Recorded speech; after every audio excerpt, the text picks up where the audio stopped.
Hi guys, it's Susie. Coming to you from my former office, which now my husband has taken over to do his work. But we're having a beautiful day here in Houston. It's about 23 degrees Celsius, so gorgeous weather, which is nice for us because we have an opportunity to get out. This would probably be day 3 of your stay at home or curfew order.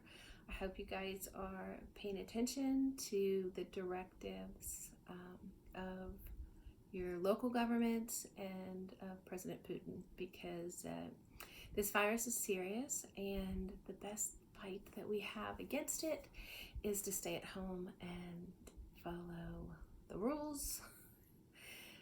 Don't touch your face, wash your hands, and stay away from other people, which is hard to practice speaking when you can't be with other people. But last night, one of our students and I had our first face-to-face over WhatsApp video and had a good about 15-20 minute lesson, or just chat. That's all it is. I'm not quizzing him, or would I quiz any of you on something, but just an opportunity for us to talk. Like I said, it's just like talking over coffee. So if you want to practice your English, and it doesn't have to be 20 minutes, if you just want to call and have a little chat, like, hi, how are you? I'm fine. Where are you? Kind of thing, we could do that. Your grades were really good, so I want to continue this. According to the Russian law, I will not be allowed back in until at least May 1st, but we anticipate that going a little bit longer,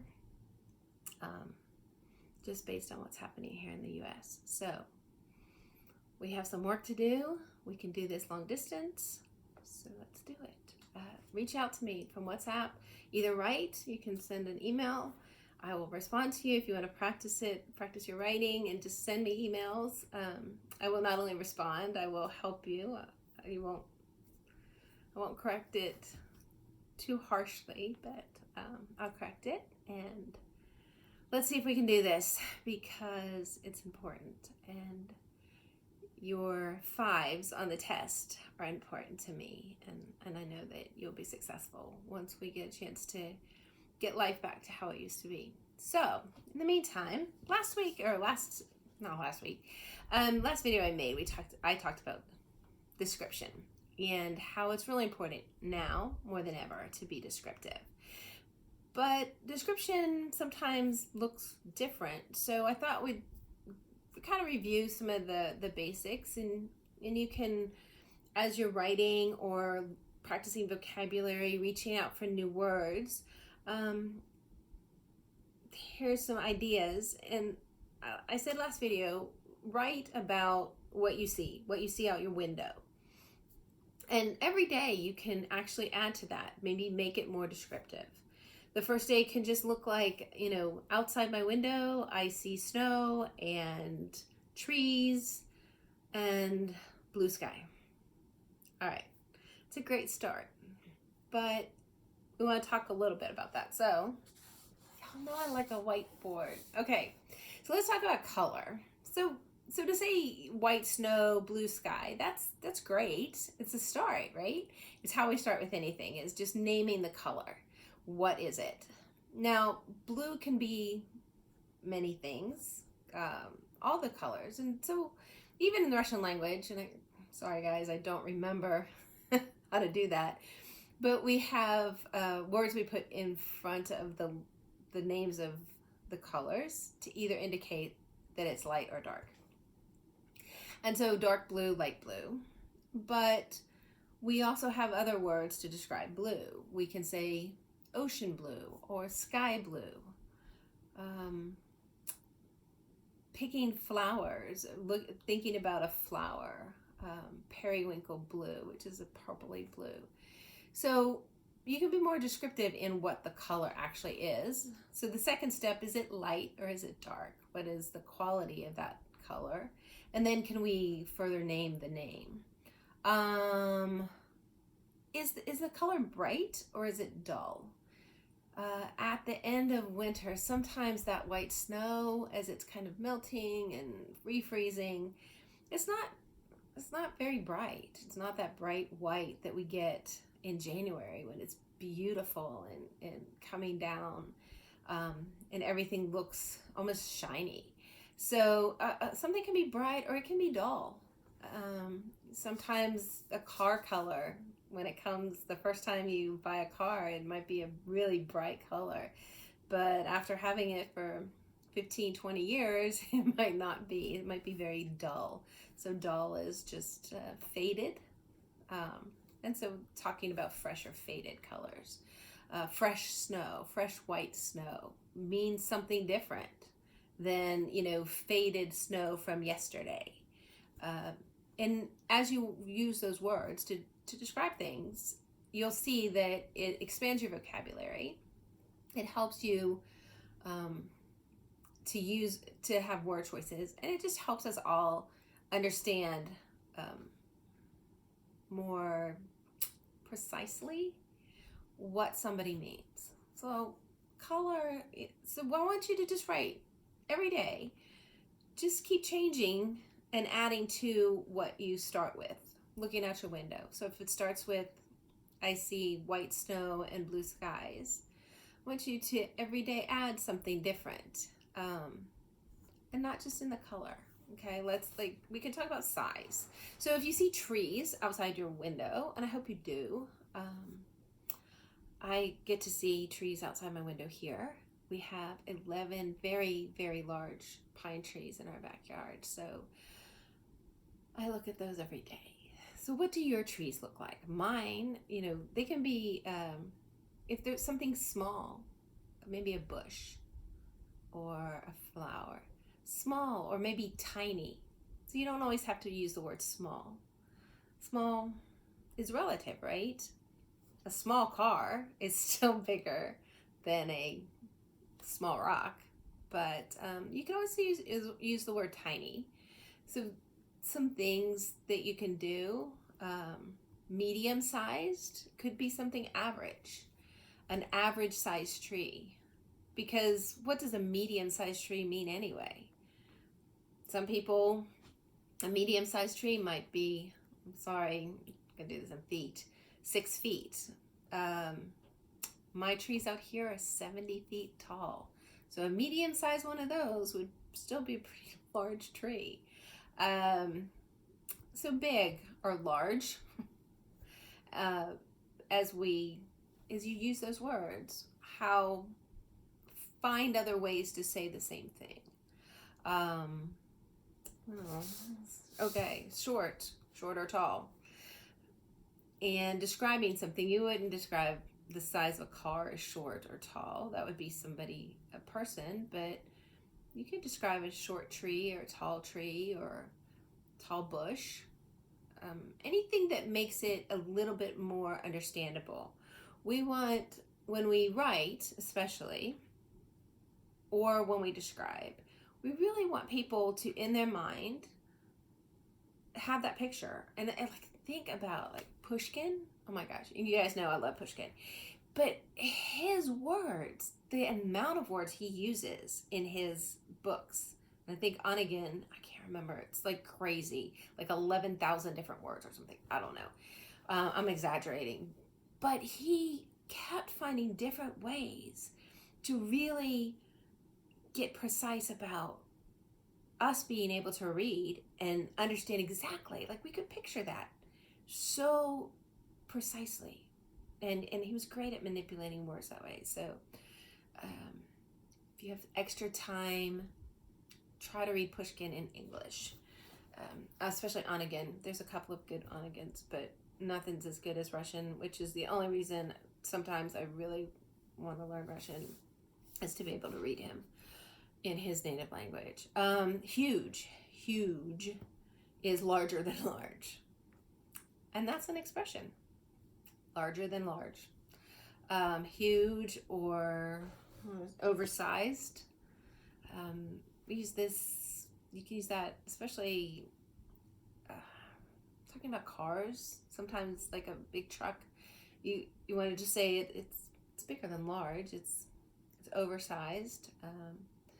So those are that. And then gigantic is a favorite English word to use. Something's gigantic.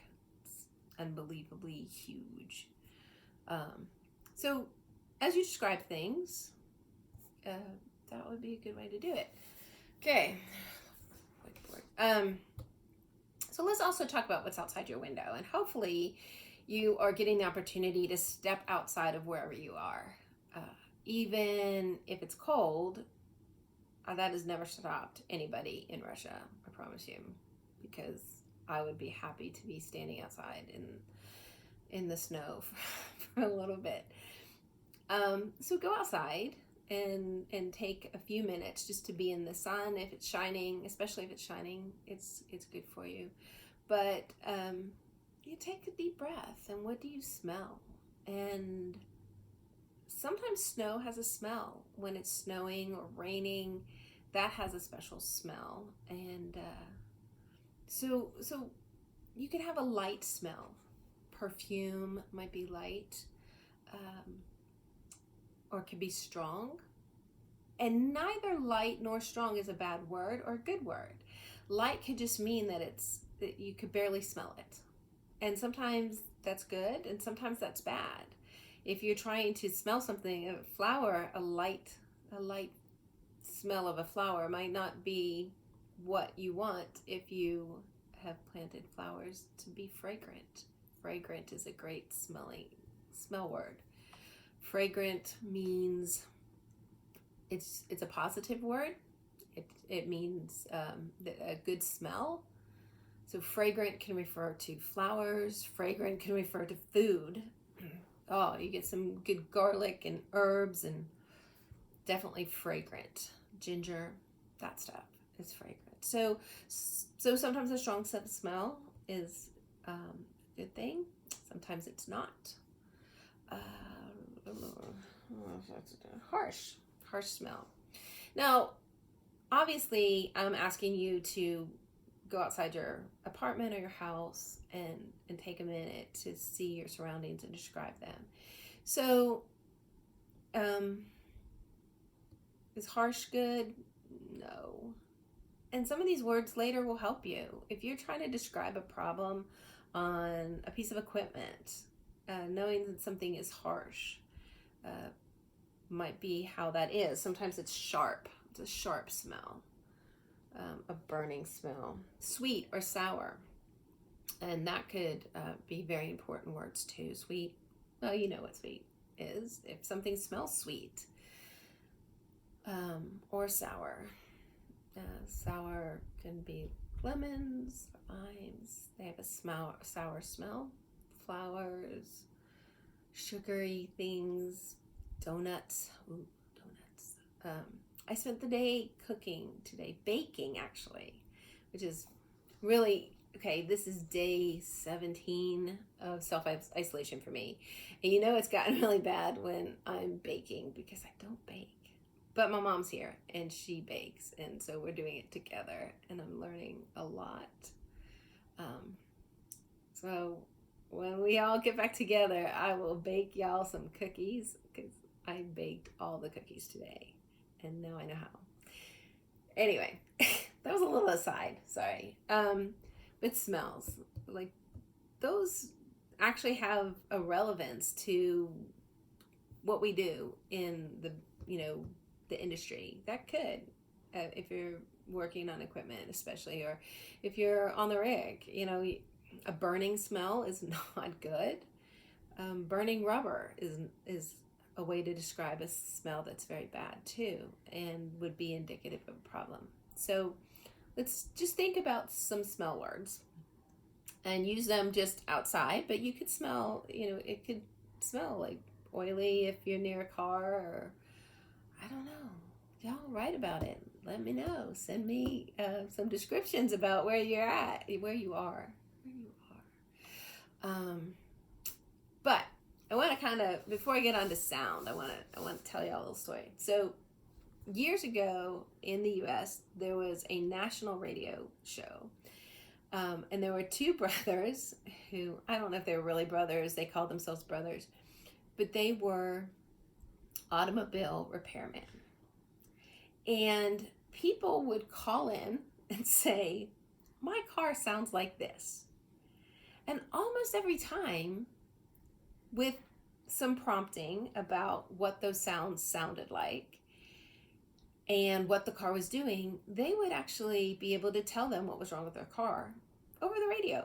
It's crazy. You can take your car into a mechanic and not get as good an idea of what's wrong as you could from these two brothers. But they would make people be very descriptive about the sound. And when they thought that they knew what the problem was, they would ask them, does it sound like this? Does it sound like that? And just hearing somebody describe the sound and the action of their cars, they were able to at least tell them how to get them fixed. Not fix them. They couldn't fix them on the radio. So let's talk about sound. Obviously, soft or loud sounds. That's pretty understandable. Once again, not necessarily bad or good either way. Melodic. There's a fancy word. Melodic. If something has a sing-songy, kind of sounds a little bit like music, that could be a melodic sound. I'm not one, but I know some people, when they speak, you just kind of want to listen because their voices just are very melodic and very nice to listen to. A bad sound. I've never heard anybody refer to screech as a good sound. But once again, I was trying to come up with sounds that have to do with machinery, and I was thinking about the car show. So yeah, screech is bad. Whining, whether it's a whining child or a whining belt, that would be not good. Clunk, the clunk sound. And if y'all don't know what these are, I challenge you to look up the words and see how that translates. And if it doesn't translate correctly, let me know. We'll figure that out. Banging, not so great. But it can be used.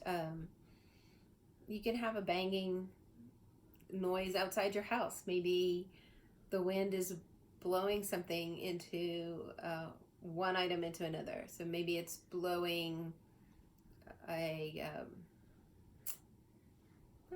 piece of wood against a house. That could be banging.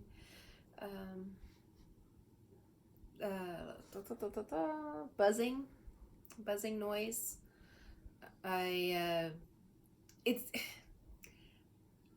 We are staying in our own house, and we've lived here for a long time.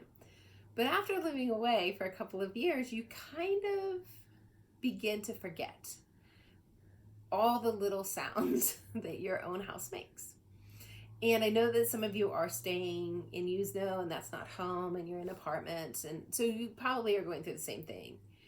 But the other night, it was warm, and I tried to go to sleep, and I couldn't sleep for this buzzing noise I heard. It was really buzzing, and I couldn't figure it out. Well, eventually, I realized that the fan, we have ceiling fans. The ceiling fan, when everything was really quiet, had this small buzzing noise to it, and it was driving me crazy. Of course, I ended up not turning the fan off because it was warm, but now when I hear the buzzing noise, I know that the fan is on and working, so that's a good thing. High-pitched is not very pleasant sound, usually. There are people who speak very high-pitched. Pitch is a description of tone, but a high-pitched noise from your car is not really ever good. That goes probably with a whine and not a clunk. High-pitched is a screech and maybe some whining. And then I said an uneven sound. So if you're trying to describe something, especially if you think that a sound is incorrect on a piece of equipment, just having something be uneven and not sounding quite the way it should can be an important sound too. So those are some of the words I decided to use today, and that's definitely not a definitive list. I challenge you. Okay, I know it seems like this is going to be over tomorrow, and but some of you who are staying in are realizing that you have a lot more time than you used to. So if we can practice and start just expanding your vocabulary is very important, and it's very easy to do. But do some writing. Writing is not going to help you speak. That's why you need to contact me so we can have some WhatsApp time. But writing is going to help you improve your vocabulary.